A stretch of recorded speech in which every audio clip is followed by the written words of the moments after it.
Hello అండి. నా పేరు వెంకటలక్ష్మి. నేను కథ చెప్తున్నాను. కథ వినే ముందు అందరికీ నమస్కారం. ఈ కథ చాలా బాగుంటుంది, వినండి. అనగనగా ఒక ముసలివానికి దైన అనే ఒక కూతురు. అతని భార్య లేకపోవడం చేత కూతురే ఇల్లు చక్కబెడుతూ ఉండేది. కొంతకాలానికి ముసలివానికి బుద్ధి పుట్టి మళ్ళీ పెళ్లి చేసుకున్నాడు. సవతి తల్లి రాగానే ఇల్లంతా తారుమారై దైనాకు స్వేచ్ఛ తగ్గిపోయింది. ముసలివానికి ఇప్పుడు పెళ్ళాం ఎంత చెబితే అంత. అందుచేత పిల్ల మీద మగనితో నేరాలు చెప్పేది. తిండి వేళకు మిగిలిపోయిన వెంగిలి రొట్టె ముక్కలు కాల్చి ఎక్కడికైనా పోయి మింగు అని కసిరేది. దైనా ఏమి చేయగలదు? పెరట్లో మూలన ఉండే చిన్ని పాకలోకి పోయి కంటికి కడివెడు నీళ్లుగా ఏడ్చేది. ఇలా ఉండగా ఒకనాడు పాకలో కన్నంలో నుంచి కిచకిచలాడుతూ ఒక చించునేస్తూ వచ్చి కనపడింది. అది వెనుక కాళ్ళపైన ఎదురుగా కూర్చునేసరికి జాలిగుండె గల దైన తన రొట్టె చిదిపి ఒక ముక్క దానికి పడవేసింది. చుంచు అది తినేసి మళ్ళీ మళ్ళీ ఆమె వైపు చూడటం మొదలుపెట్టింది. అది చూసినప్పుడల్లా ముక్కలు పడవేస్తూ ఉండేసరికి దైనాకు రొట్టె మిగలకుండా పోయింది. అప్పుడు చుంచు, దైనా, కొంచెమైన రొట్టె నీకు అట్టే పెట్టకుండా పాపం నేను తినేశాను. అయితే ఏంలే, నీకు పనికి వచ్చే మాట ఒకటి చెబుతా విను. కొత్తగా వచ్చిన నీ మారుతల్లి ఎవరనుకున్నావో, మనిషి రూపంతో కనపడే రాక్షసి. ఆమె బాబా యాగానే బ్రహ్మ రాక్షసికి చెల్లెలు. పని కట్టుకొని నీ మారుతల్లి తన అక్క వద్దకు నిన్ను పంపుతుంది. అప్పుడు వచ్చి నన్ను పిలిస్తే నీకు గండం దాటే ఉపాయం చెబుతా అని సలహా ఇచ్చింది. ఇలా ఉండగా ఒకనాడు ముసలివాడు ఊరికి వెళ్ళటం చూసి అతని భార్య దైనాను పిలిచింది. అడవిలో పెద్ద కోటలో మీ పెద్దమ్మ ఉన్నది. ఆమెను అడిగి సూదీదారం ఇమ్మన్నానని తీసుకురా అని అంటూ పోయి రావటానికి ఆనవాళ్లు చెప్పింది. దైనా వెళ్లే వరకు ఆమె గుమ్మములోనే నిలబడి ఉండటం చేత చుంచునేస్తాన్ని కలుసుకొని ఈ సంగతి చెప్పడానికి దైనాకు అవకాశం లేకపోయింది.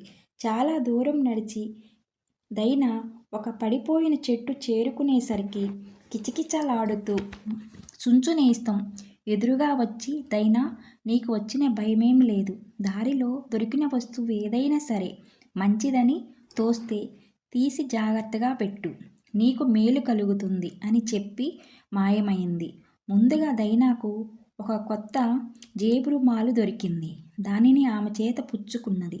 తరువాత ఒక సీసాతో చమురు, కొన్ని మాంసం ముక్కలు, ఒక నీలిరంగు రిబ్బను, మంచి రొట్టె ముక్క, ఇవన్నీ వరుసగా కనపడినాయి. వీటన్నిటినీ జాగ్రత్తగా తీసి ఆమె దగ్గర పెట్టుకుంది. చివరిగా దైన అడవిలో పెద్దమ్మ ఉండే కోట చేరుకుంది. ఆ అందలానికి ఎత్తైన కంచెకు పెద్ద ద్వారాలు ఉన్నాయి. దైన తలుపులు తోసేసరికి అవి కుయ్యో మర్రో అని చప్పుడు చేశాయి. వెంటనే దైన తన వద్ద ఉన్న సీసా తీసి అందులో చమురు బందుల్లోకి వంచింది. ఇంకా కొంచెం లోపలికి వెళ్ళేసరికి ఏడుస్తూ ఉన్న దాసీది కంటబడింది. దైన ఆమెను ఓదార్చి కన్నీళ్లు తుడుచుకోవడానికి తన వద్ద ఉన్న జేబురుమాలు ఇచ్చింది. పని మనిషి దగ్గరలోని బక్క చిక్కిన ఒక పెద్ద కుక్క ఉన్నది. అది తిండి లేక ఉసూరుమని ఉండటం కనిపెట్టి దైన రొట్టె ముక్క దానికి విసరగా అది గుబుక్కున అందుకొని తినేసి సంతోషంతో తోక ఆడించింది. దైనా వచ్చిన సంగతి తెలుసుకొని గదిలో మగ్గం నేస్తూ ఉన్న బాబాయాగా నవ్వుతూ దైనాను పిలిచింది. ఆమె తను వచ్చిన పని చెప్పగా, ఇదిగో ఈ మగ్గం నేస్తూ ఉండు, నేను వెళ్ళి నీకు సూదీదారం తెచ్చి పెడతాను అన్నది. పని మనిషిని పిలిచి, యాగా, ఇవాళ మా అమ్మాయి వచ్చింది, చప్పున నీళ్లు కాసి ఆమెకు తలంటి పోసేయి అని తొందర పెట్టింది. యాగా చెప్పిన ప్రకారం దైన మగ్గం నేస్తూనే ఉంది. ఆమెకి గదిలో ఒక పొంచి ఉన్న నల్లపిల్లి కనిపించి, నాకు 3 రోజుల నుంచి తిండి లేదు, కడుపు మాడిపోతున్నది అనగానే దయగల దైన తన దగ్గర ఉన్న మాంసం ముక్కలు తక్షణమే దానికి పడవేసింది. నల్లపిల్లి సంతోషించి, అమ్మాయి, నువ్విక్కడ అట్టేసేపు ఉన్నావంటే ప్రాణానికి మోసం వస్తుంది, తప్పించుకుపోయే ఉపాయం చెబుతా విను. మీ పెద్దమ్మ ఇప్పుడు నీళ్ళ గదిలో ఉన్నది. నీకు బదులు నేను మగ్గం నేస్తూ ఉంటాను, నువ్వు పారిపో. ఆమె నిన్ను వెంట తరుముతూ వస్తే ఈ చేతి రుమాలు తీసి విసురు.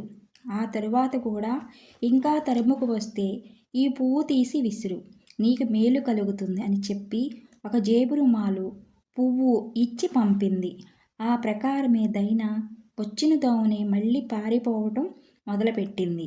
కావలి కాస్తున్న కుక్క ఇది కనిపెట్టి ఆమె మీదకి ఉరికింది.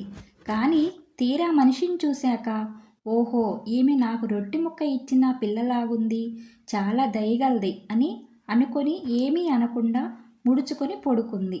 ఆమె గుమ్మం వద్దకు వచ్చేసరికి తమకు చమురిపోసిన దైనాను గుర్తించి తలుపులు చప్పుడు చేయక దారినిచ్చాయి. గుమ్మం దాటగానే కళ్ళు పొడిచి ముళ్ళ చెట్టున్నది. దైన తన దగ్గర ఉన్న నీలి రిబ్బను తీసి దానికి కట్టింది. ఆ రక్కసి చెట్టుకు ఎంతో అందం వచ్చేసరికి అది పొంగిపోయి దైనాను కళ్ళు పొడవకుండా వదిలివేసింది. ఇక ఏమీ ఆటంకం లేకపోగా దైన లేడిపిల్లలాగా పరుగిచ్చుకున్నది. ఇంతలో యాగ గదిలోకి వచ్చి చూసింది. దైన కనపడలేదు. మగ్గం దగ్గర కూర్చున్న నల్లపిల్లి పైన మండిపడి, బడవ, పిల్లకు గుడ్లు పెరికివేయకుండా ఎందుకు ఊరుకున్నావు అని అడిగింది. ఇన్నేళ్ల నుంచి పనిచేస్తున్నా ఎండిపోయిన ఎముక ముక్కలు తప్ప మరేమన్నా పడవేసిన పాపాన పోయావా? ఆ అమ్మాయి చూడు ఎంత మంచిదో, అడగకుండానే మంచి మాంసం ముక్కలు పెట్టింది అంటూ నల్లపిల్లి చెప్పింది. ఆ మాట వినగానే బాబాయాగా నల్లపిల్లిని 4 కాళ్ళు పట్టుకొని విసిరి పారవేసి గుమ్మం దగ్గరికి వెళ్ళింది. గుమ్మమా గుమ్మమా, ఆ పిల్ల పారిపోతూ ఉంటే ఎందుకు చప్పుడు చేశావు కావు అని అడిగింది.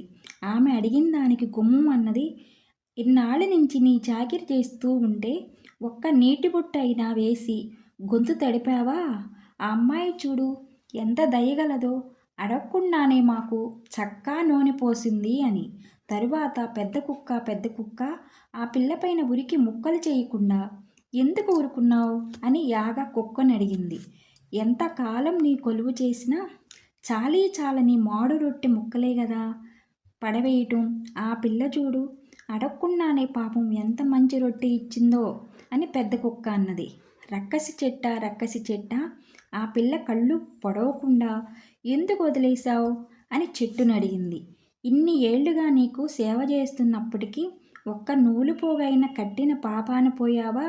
ఆ పిల్ల ఎంత మంచిదో చూడు, అడగకుండానే నాకు ఒక్క రిబ్బను కట్టింది అని రక్కసి చెట్టు జవాబిచ్చింది. చివరకు దాసీదాన వద్దకు వచ్చి, ఓసి పాపిష్టిదాన, నువ్వు చొప్పున నీళ్లు కాచకపోవటానికి కారణమేమిటి? నీ ఆలస్యం వల్ల కదా ఆ పిల్ల పారిపోయింది అని గర్జించి గోల చేసింది. నీకు ఎంతకాలం చాకిరి చేస్తే ఏం లాభం?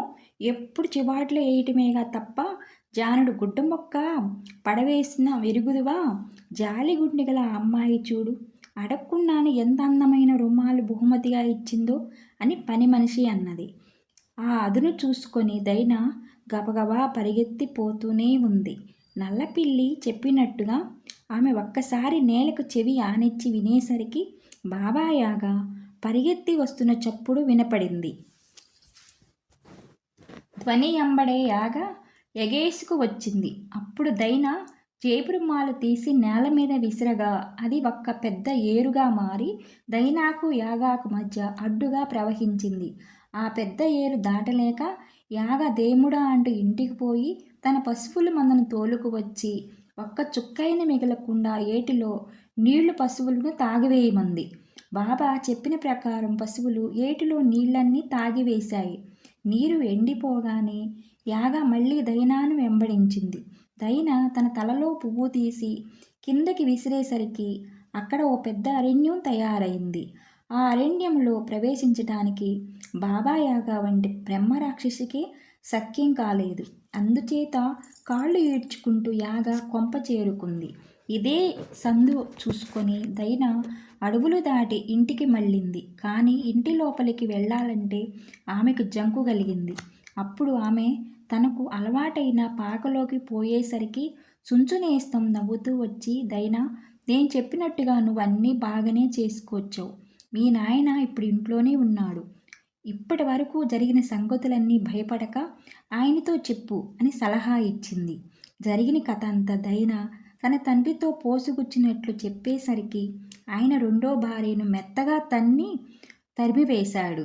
చేసేది లేక ఆమె తన అసలు రాక్షసి రూపంతో అడవులు పట్టిపోయింది. ఇక ఇప్పుడు పూర్వంలాగా ఆ ఇంట్లో దైనాయే పెత్తనం చేస్తూ తండ్రి కూతురు కులాసాగా కాలక్షేపం చేస్తూ ఉన్నారు.